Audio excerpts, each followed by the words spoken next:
es muy grato tener con nosotros en esta edición de La Cuadratura del Círculo a Roberto Abusada, ilustre economista, y vamos a tocar el tema de la lucha contra la corrupción y cómo esto se vincula a la marcha de las inversiones en el país, que es algo que nos preocupa a todos, porque por un lado luchar contra la corrupción es una obligación moral, es un reto permanente, pero las inversiones no deben paralizarse por el temor o otras reacciones a los continuos escándalos sobre temas vinculados a corrupción, y esto es algo que debiéramos tratar de dilucidar. Roberto, bienvenido. Muchas gracias por la invitación. Bueno, en realidad el tema de corrupción ligado a las obras de infraestructura no es reciente. Aquí hay una tradición en el Perú muy malsana, me parece, de cuando se descubre corrupción se va contra la obra en vez de contra los corruptos. Tenemos, por ejemplo, que hoy día es un suplicio ir al aeropuerto internacional, ¿no? ¿Por qué no se castiga a la gente que delinque y se reanuda la obra? Lo mismo se puede decir con varias de las obras que están paralizadas, desde Chaimochic hasta la Costa Verde y infinidad de otras obras. Entonces, yo creo que aquí hay una mala interpretación de lo que es la lucha contra la corrupción. Aquí la obra público-privada y la obra pública son fundamentales para la competitividad. Nosotros tenemos un déficit de infraestructura grave, esa es la realidad. Hoy día es como si tuviéramos un arancel de 40% sencillamente porque tenemos costos logísticos terribles. Eso en el lado productivo. En el lado humano, miren las horas que se gastan en movilizarse en los centros urbanos, no solo Lima.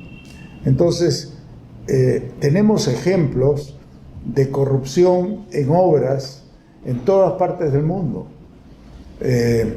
Para ir aquí cerca, nuestro vecino, el Ecuador, el metro de Quito estaba a cargo de Odebrecht, ¿no? Sin embargo, Odebrecht salió, ¿no? La obra continuó, se ha terminado, se está hablando ya de una extensión y fue licitada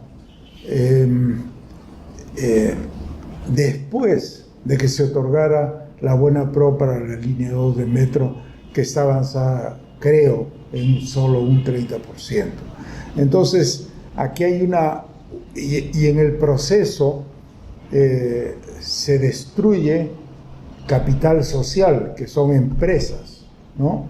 O sea, en vez de perseguir a los culpables, se persigue a las empresas. Las empresas, han habido casos en el mundo de empresas de construcción grande y empresas de ingeniería que han tenido problemas de corrupción gravísimos y sin embargo han sido identificadas, el tema ha sido encapsulado, la empresa ha tenido que pagar reparaciones civiles enormes. Tenemos el caso de Siemens, el caso de Alstom, el caso de Skanka, varios casos de empresas que han trabajado en el Perú, de Italia y de España. Entonces yo creo que aquí hay un problema de falta de concepción y no darse cuenta del costo social de paralizar una obra. Pero ¿dónde estuvo el problema, ¿no? Porque yo recuerdo que cuando se presentaron las denuncias del caso Lavallato, de Odebrecht y todo lo demás, que han tenido pues una consecuencia catastrófica, como tú bien has explicado, en la parálisis de la obra pública en general y además en la destrucción de la política también, porque hay partidos políticos que están más paralizados todavía que las obras públicas. Zampadia sugirió que se interviniera las obras, los proyectos. Digamos, si tenías Chavimochic o tenías, digamos, que los proyectos fueron intervenidos por el Estado para que continuaran precisamente. No se optó por esa salida, sino por unas fórmulas contenidas en un decreto de urgencia llamado 003, que no sé exactamente en qué consistían, pero pueden haber sido la causa. O la causa está en el Poder Judicial o en la Fiscalía, por la manera como ha actuado. Bueno, ¿Qué es lo que ha pasado? Aquí todo el mundo interviene y el juez es los medios de comunicación. Bien, pues. Entonces, como tenemos un Estado con una administración dañada, para no decir otra cosa, está dañada nuestra administración, no hay decisiones y todo se va por el lado mediático y no se hace ver al público los costos de paralizar. El caso los casos que tú has mencionado como Chavimochic o el mismo Maje Sihuas, ahí la cosa se complica por nuestra absurda implementación de la regionalización, ¿no es cierto? Chavimochic podría estar hoy día produciendo no sé cuántas hectáreas y aprovechando el impulso que ya tiene nuestra agricultura moderna, ¿no? Y no se está haciendo. Peor aún, hay una presa que está construida a la mitad que corre peligro de caerse, ¿no? Entonces, tenemos también el caso de Maje Sihuas. Yo he visto que la ministra actual de Economía, la ministra Alba, está tratando de traer para sí al gobierno central, por ejemplo, Chavimochic, está conversando, si es que la recibe, el gobernador de Arequipa, ¿no? Sí. Entonces, pero todo está entrampado. Y luego tenemos casos como el de la línea amarilla, donde ha venido al Perú quizás la empresa de concesiones de infraestructura más importante del mundo y con un prestigio mundial. Y sencillamente Vinci, ¿no? Vinci, ¿no? Vinci es la empresa, yo no sé de China, pero en el mundo es la más grande, francesa, claro. La más grande del mundo, con una trayectoria impecable. Llega al Perú y sencillamente entra en todos estos temas con la alcaldía y luego se entromete el Poder Judicial. Sí. Hay acciones de amparo. Entonces, realmente estamos haciéndole un daño muy grande a la infraestructura del Perú. Yo no sé quién va a construir, si ya no son los nacionales, no son los extranjeros. No entiendo. Y a esto se agrega el problema de la Contraloría, ¿no? Digamos, los funcionarios públicos aterrados por los problemas de corrupción ya no toman ninguna decisión porque además la Contraloría le cae encima. Sobre esos temas, bueno, es cierto, los partidos políticos en general se sienten golpeados por la lucha contra la corrupción, sienten que esto sea enfocado en los líderes o los presidentes del pasado y todo se vuelve sospechoso y lento. Entonces las nuevas inversiones se postergan, las obras en marcha se paran, mientras el país retrocede en el potencial para atraer inversiones, ¿no? Eso se nota en la minería y en todo tipo de infraestructura grande. El problema es que, volviendo a lo que comentaste hace un momento, otra ruta de acción hubiera sido dar por terminado un contrato con Odebrecht y tomar la gestión, tomar el control. Eso lo han hecho en Colombia, con una carretera gigante. Ajá. Cancelaron el contrato, expulsaron a Odebrecht, han pasado 3 años, no han podido valorizar el avance del contrato porque no pueden simplemente tomarlo. No han relicitado ni como APP, que lo era, ni como obra pública. La obra está abandonada, es decir, no ha dado resultado.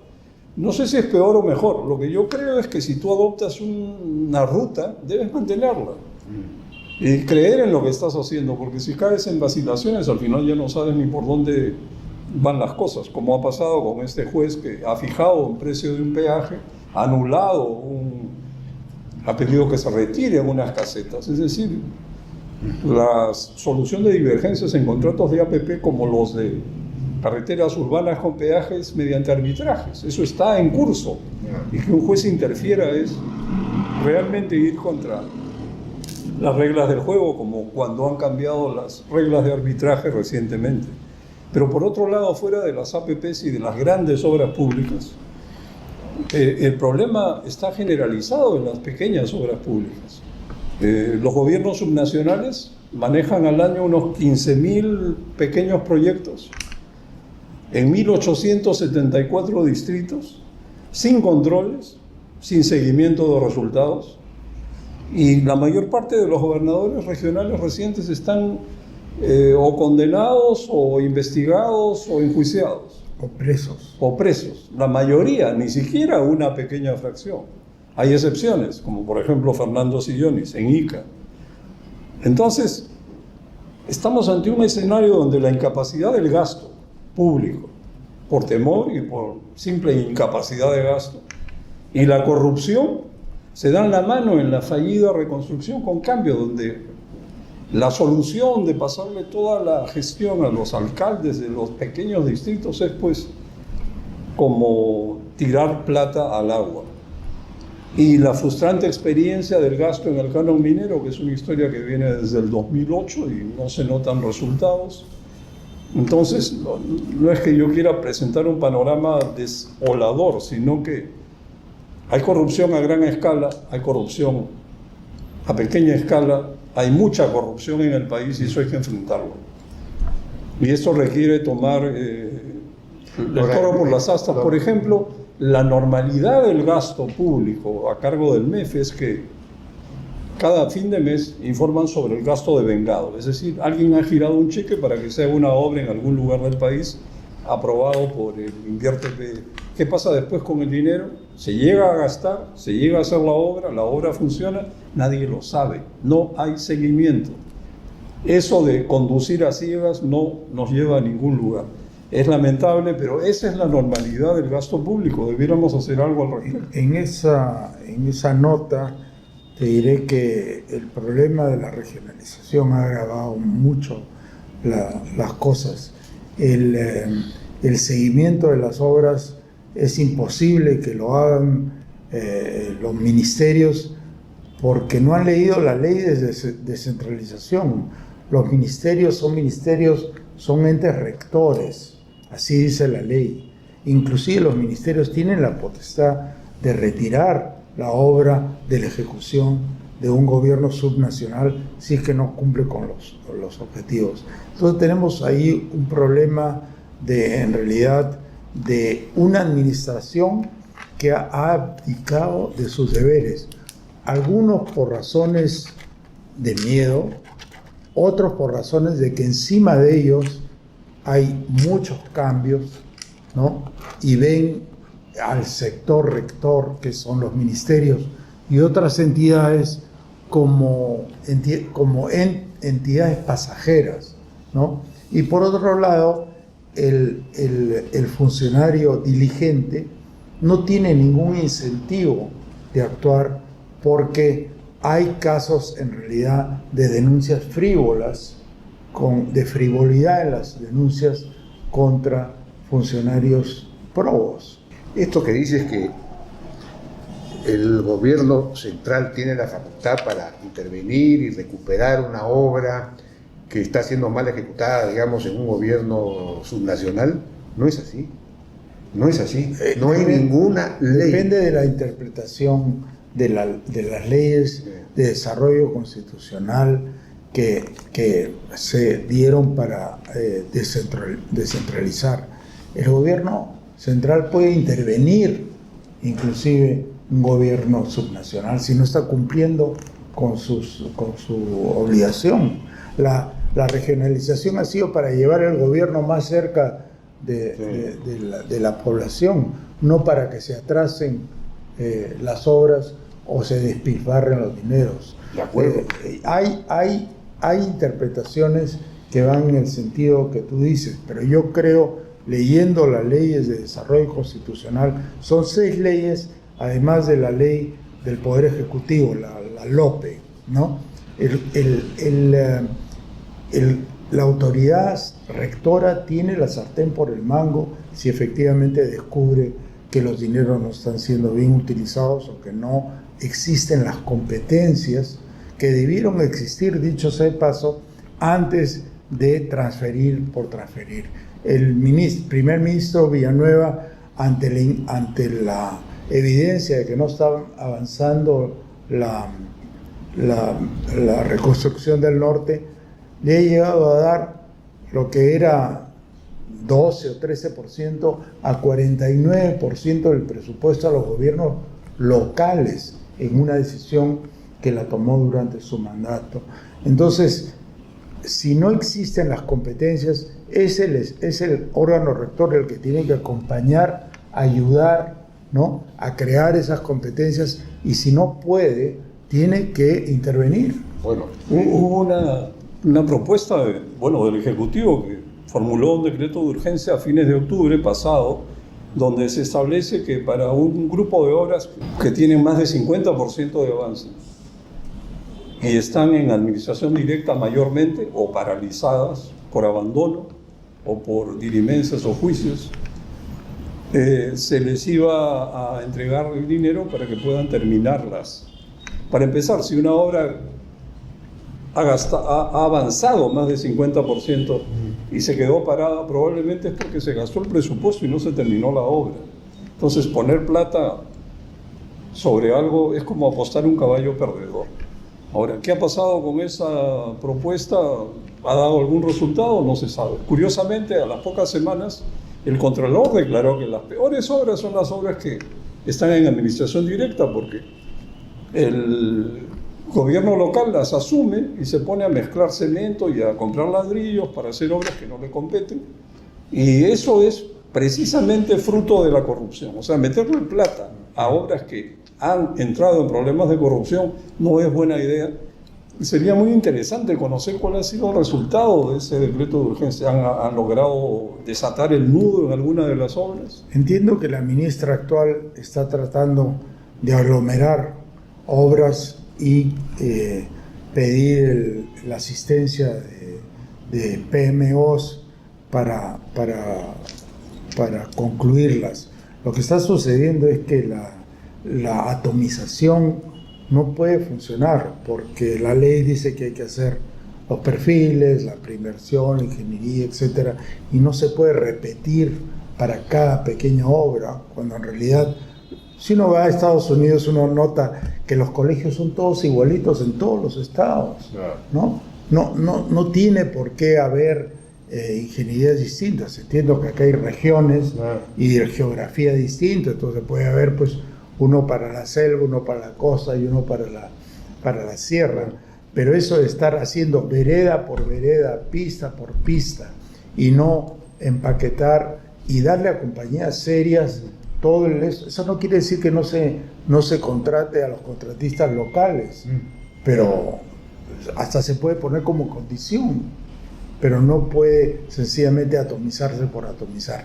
Creo que lo que está tratando ya tardíamente el gobierno de hacer en estos términos con la ministra actual podría funcionar. Pero claro, toman el ejemplo de los panamericanos como si fuera un gran éxito. Bueno, los panamericanos han hecho lo que tenían que hacer, nada más. No es un milagro ni nada por el estilo. Sí, pues. Y se han dado leyes especiales, se ha contratado gobiernos y se ha gastado bastante dinero también, ¿no? Pero es que no se atacan los problemas de gestión o la raíz de los problemas. Por ejemplo, en expropiaciones. El fondo del asunto es que el régimen de la propiedad no exige que se registre la compraventa para constituir derecho de propiedad. Entonces nadie registra. ¿Y cómo puedes hacer un catastro donde no sabes ni siquiera quién es el titular o dónde empieza o termina el terreno? Esto se hizo en Chile hace décadas, en los años 70, 80, hicieron un catastro profundo. Yo diría que ahí cerca del 90% del país está mapeado, en orden y completamente identificado. Acá dudo que lleguemos a más de 30%. ¿Cómo se puede trabajar con esa base? Me asombraría que lográramos algún avance fuerte en ese tema, a menos que nos enfoquemos en esos dos asuntos. Modificar el régimen de la propiedad inmueble en ese aspecto, no en todo, porque sería gigantesco entrar al tema de la propiedad del subsuelo, en el tema de inversiones mineras, y el catastro, que hay que trabajarlo todos los días diligentemente, y de repente dentro de 3 años terminamos. Entiendo que se puede expropiar inmediatamente y dejar la resolución de un conflicto para más adelante. Claro. Esa ley existe. Sí, está propuesto además en el contrato estándar que ha presentado Proinversión, y hay una norma reciente. La intención y la idea no suena mal. El problema es lo que puede suceder después, porque si se aparece el propietario a reclamar el reconocimiento del justiprecio que nunca aceptó, porque el predio fue liberado y la obra continuó y se hizo.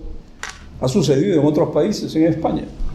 Años después, los jueces han comenzado a darle la razón a los propietarios que no estuvieron de acuerdo con el justiprecio, valorizando los terrenos a precio actual, luego del cambio de uso y luego de todos los beneficios que trajeron las obras. Esto es bien delicado. Habría que hacer procesos judiciales acelerados para dilucidar el justiprecio, o normal que el valor del terreno quede fijado en la fecha en que se hizo la liberación del terreno, no el día que termine el juicio, que puede ser dentro de N años. Sí, pues. Hay demasiados aspectos en el aire. Coincido con Roberto, los Juegos Panamericanos son muy útiles, interesantes, y ha sido un éxito para muchos. Sin embargo, esa no es la fórmula mágica, no sirve para otro tipo de proyectos, no es cuestión de fotocopiarlo, y hay una serie de innovaciones que se quieren aplicar, como los propios PMOs, BIM, que es un uso de información para hacer modelamientos y desarrollos constructivos, los nuevos contratos de ingeniería. Parecen un juego sopa de letras, PMO, BIM, NEC, pero en el fondo, si no corregimos los problemas de gestión y no somos capaces de crear fortalezas propias y de transferir capacidades a nuestros funcionarios, no vamos a salir del problema. Bueno, por ejemplo, hoy día existe un funcionario de primer nivel en Proinversión, ¿no? Es un funcionario que tiene 13 años de experiencia con Bechtel, ¿no? No sé cómo lo han traído, pero el directorio de Proinversión son los ministros y no se reúnen. Entonces, ¿qué puede hacer un funcionario dirigente si su directorio no se reúne o hace reuniones virtuales, ¿no? Eso ha sido la norma de Proinversión. Entonces, por otra parte, hay tal atraso en infraestructura que el mismo Proinversión se da cuenta que los proyectos aquí son muy rentables, ¿no? Y se podría atraer masivamente inversión extranjera, porque en realidad lo que hay por hacer es mucho. No existe pues una carretera Tumbes-Tacna de doble vía, no existen 4 ingresos a la sierra para crear ciudades intermedias, ¿no? Existe una barbaridad de escasez de agua en uno de los territorios más fértiles para la creación de productos de alto valor. Entonces está todo por hacer. El otro día leí que no solamente el Jorge Chávez está colapsado, sino que hay 4 aeropuertos regionales colapsados que necesitan inversión a gritos, y es imposible tomar las decisiones. Creo que Chiclayo, Piura, Arequipa, no sé cuáles, están todos colapsados. Yo asistí a una reunión con representantes de los proyectos más importantes, inclusive algunos que trabajan bastante bien, como por ejemplo los hospitales del Callao, de Bata Gris. Todos tienen problemas interminables, ¿no? Muchos relacionados con los gobiernos regionales que no tienen las competencias para cumplir con lo que se requiere, ¿no?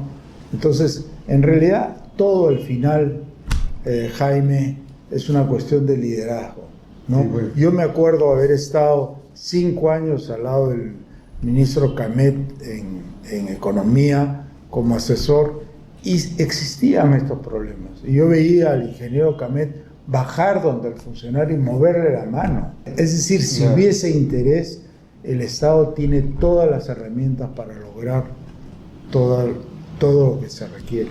Bueno, muchísimas gracias. Este es un tema, creo, de gran importancia para el país y ojalá se pueda ver en el futuro grandes obras que el país necesita. Muchas gracias a ustedes. Gracias a ustedes. Gracias, Roberto.